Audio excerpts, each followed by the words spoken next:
प्रसाद की थाली जब वहाँ चढ़ाई गई और बाद में दरवाजे को बंद किया गया और फिर खोला गया, तो उसमें से काफ़ी मिठाइयाँ, लगभग 15 रसगुल्ले नहीं थे। बाकी जो बचे थे वो लगता था कि 2 भाग में उसको काट दिया गया है, एकदम बराबर बराबर बटे हुए। पूरा मंदिर का परिसर लोगों से भरा हुआ था। और ये प्रसाद चढ़ाते समय साहब कहते हैं कि जब मैंने वो प्रसाद चढ़ाया था, मैं कुछ भी नहीं जानता था, मैं कोई कर्मकांड नहीं जानता था, मैंने किसी मंत्र का जप नहीं किया, मुझको आता ही नहीं था। मुझको आता क्या था? कुछ भी नहीं। साधना उपासना करके तो थका हुआ मन था मेरा, तो मैं और क्या करता।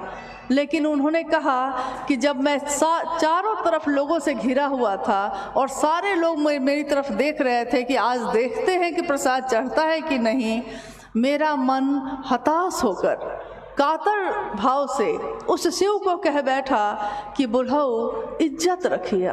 उन्होंने कहा कि मैंने प्रसाद का पात्र, प्रसाद की थाली महादेव के शिवलिंग के पास रखकर बस इतनी ही याचना की, दया मांगी अपने गुरु से कि महादेव इज्जत रख लीजिएगा। उन्होंने कहा कि मैंने अपने कातर मन से ये प्रार्थना की और मैं बाहर निकल के चुपचाप खड़ा हो गया।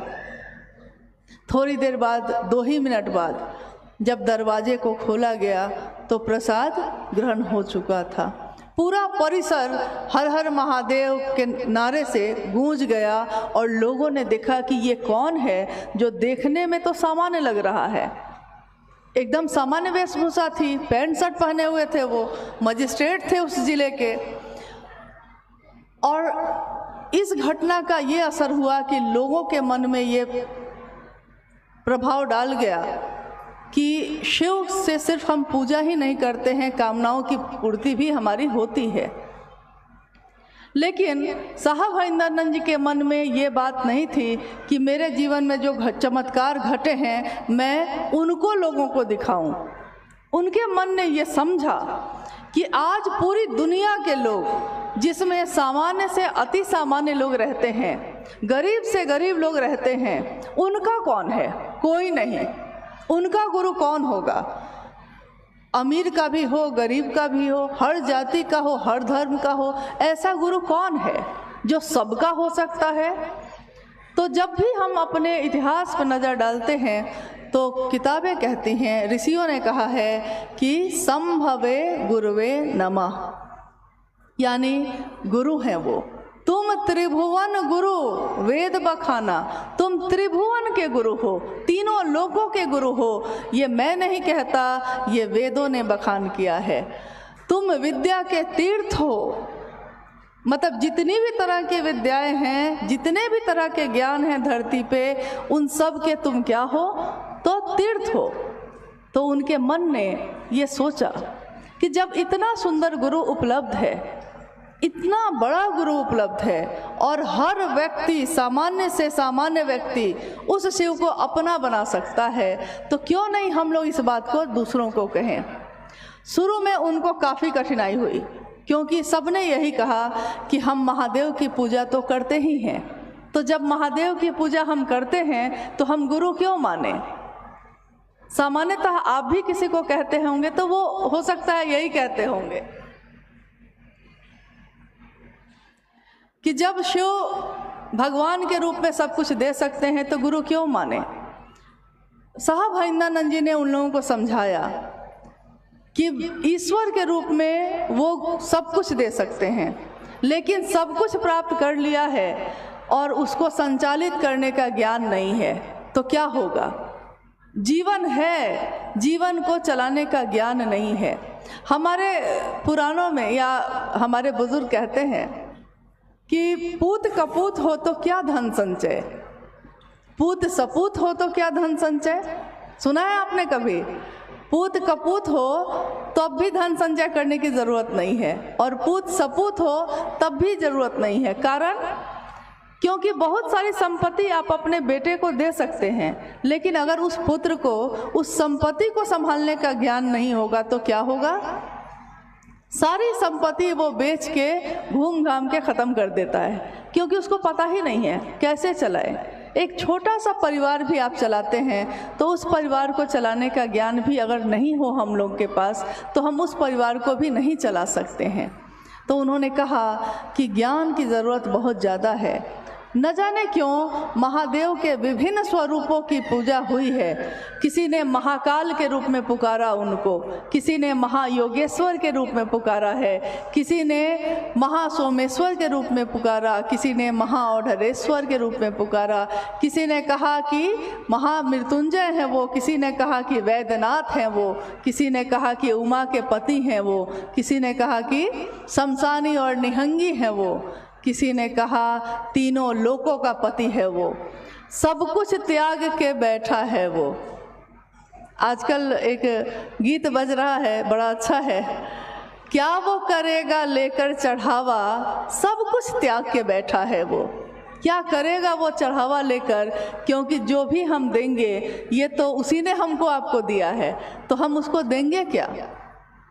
लेकिन एक ऐसी चीज़ है जो हम दे सकते हैं उस महादेव को।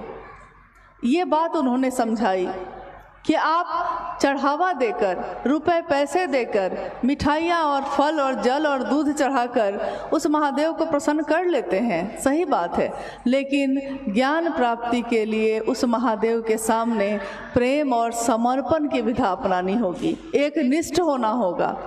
गुरु के प्रति अगर शिष्य अनुशासित नहीं हो, एक निष्ठ नहीं हो, तो फिर गुरु भी उस शिष्य के मन में कुछ नहीं उतार सकते। बहुत जगह ऐसा देखा गया कि किसी के पिता हैं और वो गुरु भी हैं, शिक्षक भी हैं, लेकिन बच्चा पढ़ना नहीं चाहा।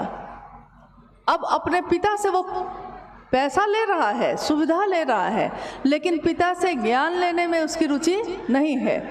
तो पिता जबरदस्ती उसको ज्ञान दे सकेंगे, सामान दे सकते हैं, सुविधाएं दे सकते हैं, लेकिन ज्ञान के लिए गुरुमुख होना पड़ता है, यानी गुरु के तरफ उन्मुख होना पड़ता है, गुरु के तरफ अपने मन को करना पड़ता है। तीन सूत्र आप सुन रहे हैं। मुझको नहीं पता कि आपने तीन सूत्र के बारे में क्या जाना है, लेकिन जितना भी हम लोग के पास समय अभी है उसमें उसको स्पष्ट करना चाहती हूँ कि शिव को गुरु जब हम मानते हैं, मेरा मन, शिव को गुरु मानने में दीक्षा की कोई परंपरा नहीं है। ऐसा नहीं है कि कोई मंत्र दिया जाता है या फिर कोई साधना उपासना बताई जाती है, ऐसा कुछ भी नहीं है।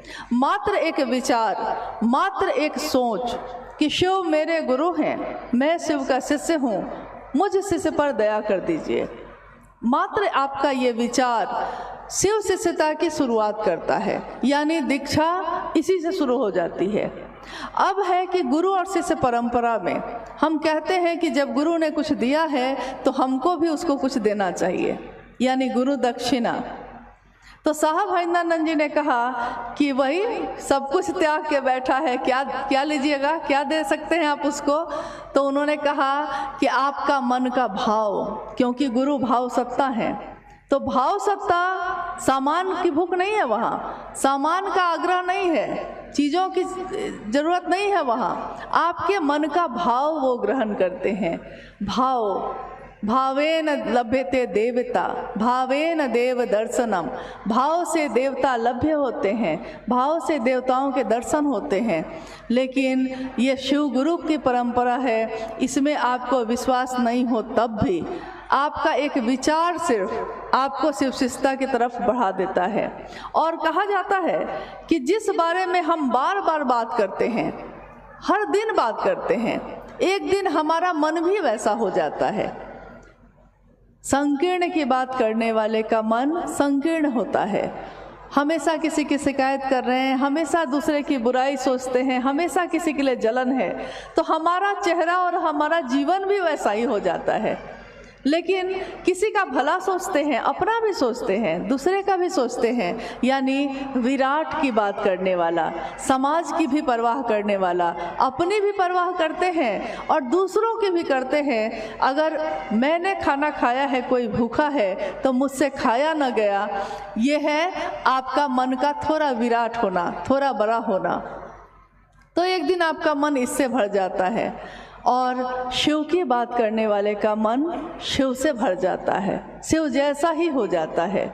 तो उन्होंने अपने जीवन में सभी लोगों को एक संदेश दिया, चाहे वो जहाँ भी गए, यही कहा कि शिव से ज़्यादा अपना कोई नहीं, शिव से ज़्यादा बड़ा मित्र कोई नहीं, शिव से ज़्यादा आपका शुभ और कल्याण सोचने वाला कोई नहीं।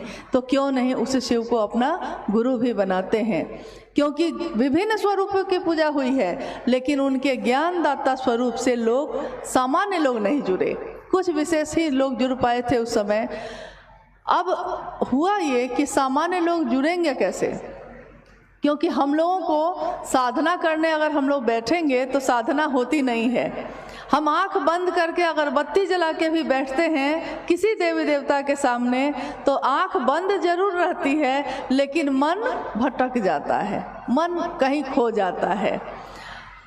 मतलब मैं इस जगत के चीज़ों में ऐसा खो गया हूँ कि मैं शिव की तरफ चल ही नहीं पाऊँ। तो क्या करना पड़ता है? उन्होंने कहा कि आपका मन ही साधन है, आपका मन ही किसी को भी अपना समझता है। मन एक ऐसी मशीन है जो लगातार विचारों को पैदा करती है, और उसी मन में अगर ये विचार आप डाल दीजिए कि जैसे और रिश्ते हैं मेरे, वैसे ही शिव भी मेरा है, ये विचार अगर लगातार चलता रहा, बार बार चलता रहा, तो क्या होगा? एक दिन आपका मन इसी भाव से भर जाता है। तब आप आते हैं भाव की स्थिति में। भाव भी अगर बार बार भाव बना रह गया और बार बार ये गहरा होता गया, तो एक दिन प्रेम बन जाता है। और प्रेम का चरमोत्कर्ष, प्रेम की भी गहराई क्या है? भक्ति है। तो भक्त बनना बहुत कठिन है, लेकिन शिष्य बनना थोड़ा आसान है। एक गुरु ने अपने शिष्य को, जब वो एक आश्रम में रहता था और उस गुरु से शिक्षा ग्रहण करने के बाद वो अपने घर की तरफ जाने लगा। जब घर जाने लगा तो उसने अपने गुरु से कहा कि गुरु, मैं चाहता हूँ कि कोई ऐसी चीज़ मुझको आप दे दीजिए ताकि मैं दूसरे को भी देख सकूँ कि उसका मन कैसा है। मतलब उस चीज़ से मैं उसका आकलन कर लूँ, उसको देख लूँ कि वो कैसा है। आपने मुझको इतना ज्ञान दिया, तो कुछ ऐसी कृपा करिए कि ऐसा भी कुछ दे दीजिए। उस गुरु ने अपने शिष्य को एक शीशा दिया, एक आईना दिया, और कहा कि यही आईना लेकर तुम चले जाओ, तुम इसमें जो देखना चाहोगे वो तुमको दिख जाएगी। अब वो शिष्य उठा, जाने के लिए उठा, तो उसने धीरे से उस आईने को, उस शीशे को अपने गुरु की तरफ घुमाया। उस शीशे में उसने देखा कि गुरु के मन में भी कुछ संकीर्णता है, गुरु के मन में भी कुछ गंदगी है। अब शिष्य को बड़ा धक्का लगा उसको। उसने सोचा था कि गुरु के मन में तो कुछ नहीं हो सकता। फिर वो वहाँ से अपने घर की तरफ चला। रास्ते में जितने लोग मिलते थे सबकी तरफ उस आईने को घुमाता था और देखता था कि सबके मन में ईर्ष्या है, जलन है, क्रोध है, पाप ही पाप है। फिर वो घर चला गया। कुछ दिन रहकर वो फिर वापस लौटा। जब वो वापस लौटा तो गुरु ने कहा कि कैसा रहा, घर की यात्रा कैसी रही? उसने कहा कि यात्रा तो अच्छी रही, परिवार में भी सब कोई ठीक है गुरुजी, लेकिन मैं एक बात पूछना चाहता हूँ आपसे। गुरु ने कहा कि पूछो। शिष्य ने कहा कि आपने जो शीशा दिया था मुझको, मैंने पहले आपकी तरफ घुमाया, फिर मैंने रास्ते में सबकी तरफ घुमाया। हर आदमी के मन में पाप ही पाप है, ईर्ष्या ही ईर्ष्या है। तो मुझको बड़ा आश्चर्य हुआ कि मैंने तो बहुत अच्छी चीज़ आपसे मांगी थी, आपने मुझको क्या दे दिया? गुरु ने कहा कि मैंने ये दिया तुमको ज़रूर था, लेकिन तुम एक भूल कर गए। तुमको ये आईना सबसे पहले कहाँ घुमाना था? किसके तरफ? सबसे पहले अपनी तरफ घुमाना था कि मेरे मन में क्या है उसको तो पहले दूर कर लें। तुम दुनिया को तो देखते रहे, लेकिन तुमने अपनी तरफ तो देखा ही नहीं। तो हुआ ये कि शिष्य ने समझ लिया कि मेरा मन ही मेरा दर्पण है, और यही हमको समझा देता है, दिखा देता है क्या अच्छा है, क्या बुरा है, क्या पाप है, क्या पुण्य है। और इस तरह हम आते हैं अब शिव की शिष्यता पे। तीनों सूत्र, पहले सूत्र में मन ही मन कहना है, दूसरे सूत्र में मन अगर महादेव की परिधि में नहीं होगा, मन अगर महादेव के घेरे में नहीं होगा तो कितनी भी अच्छी बात कही जाए आपके मन में ये प्रवेश नहीं करेगा, मेरे मन में भी नहीं होगा, हम बोल भी नहीं पाएंगे, आप सुन भी नहीं पाएंगे। यानी मन उस जगह पे रहेगा तब ना। कितनी बार हुआ होगा कि आप किसी से बात कर रहे हैं और वो व्यक्ति भी दिखने में लग रहा है कि वो ध्यान से आपकी बात सुन रहा है। थोड़ी देर बाद आप कहते हैं कि अभी जो मैंने आपसे कहा आपने सुना ना, तो वो सामने वाला व्यक्ति कहता है कि अरे मैंने ध्यान नहीं दिया। आप कहते हैं कि अरे आप सुन तो रहे थे सामने बैठ के।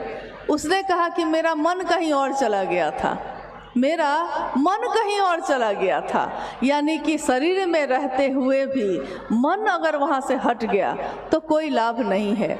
ये मन कैसे टिका रहे, ये मन टिकेगा कैसे महादेव पे, क्योंकि इसको अभ्यास नहीं है, इसको अभ्यास है दुनिया में रहने का, महादेव के तरफ टिकने का अभ्यास नहीं है। कैसे टिकेगा? तो हम बात करते हैं अपने लिए भी, क्योंकि खुद भी शिव का शिष्य बनिए और दूसरे को भी प्रेरित करिए, दोनों तरफ शिव भाव भर जाए ऐसी बात करिए। तो दूसरा सूत्र कहता है कि शिव की चर्चा दूसरों से करिए ताकि खुद भी शिव शिष्य बनिए और दूसरे भी बन सके। तीसरा सूत्र कहता है कि मन ही मन अपने गुरु शिव को प्रणाम करिए। इसके उदाहरण में जिस दिन साहब ने ये बात समझाई थी, उन्होंने उदाहरण दिया था कि मन ही आपका प्रणाम करता है किसी को। उन्होंने कहा कि एक गांव में एक व्यक्ति गया, उसने देखा कि एक सास और बहू दोनों बैठी हुई है। बहू अंदर से आती है, घर में निकलती है, सास बाहर बैठी है, तो वो बहू अपने सिर पे आंचल लेकर अपनी सास के पैर को बार बार छू के प्रणाम कर रही है। उस व्यक्ति को बड़ा अच्छा लगा। जब सास चली गई उसकी, तो उसने कहा कि आप लगता है अपनी सासू माँ को बहुत मानती हैं, क्योंकि कितने अच्छे मन से आपने अभी प्रणाम किया। तो उस बहू ने कहा कि अरे बहुत तंग है हम भाई, बहुत तंग है इनसे, बड़ा परेशान करती हैं, बड़ा दुख देती हैं। मैं सोचती हूँ हमेशा कि ये कब जाएंगी दुनिया से, लेकिन क्योंकि लौकिकता में सास है मेरी, माँ के बराबर हैं, तो प्रणाम तो करना पड़ता है ना। तो साहब ने कहा कि ऐसा ही प्रणाम उस महादेव को मत कर लीजिएगा, क्योंकि देखने में लगता है कि अगरबत्ती जला के बैठे हैं, फूल चढ़ा रहे हैं, जल चढ़ा रहे हैं, टीका लगाए हुए हैं, गेरुआ वस्त्र पहने हैं, लेकिन मन ही अगर शिव में नहीं है, मन ही नहीं टिका तो क्या फ़ायदा है। और अगर मन आपका रोशनी से भर जाए तो क्या होता है? मन उजियारा जब जब फैला, जग उजियारा होए, इस उजले दर्पण पे प्राणी देखो धूल न जमने पाए। कहीं धूल न जम जाए दुनिया की, इस आईने को भी पोंछने की ज़रूरत पड़ती है हमेशा, तो महादेव की छवि उसमें दिख सके, महादेव मेरे हैं ये मेरा मन समझ सके। इसके लिए हम तीनों सूत्र करते हैं ज़रूर, लेकिन इन तीनों सूत्रों को करने के पीछे हमारी मनसा मात्र रहती है कि हम शिव की तरफ चल सकें, मेरा मन शिव पे टिक सके। आपके इस जगह पे मुझे लगता है कि ये पहली बार इस तरह का कार्यक्रम आयोजित हुआ है, और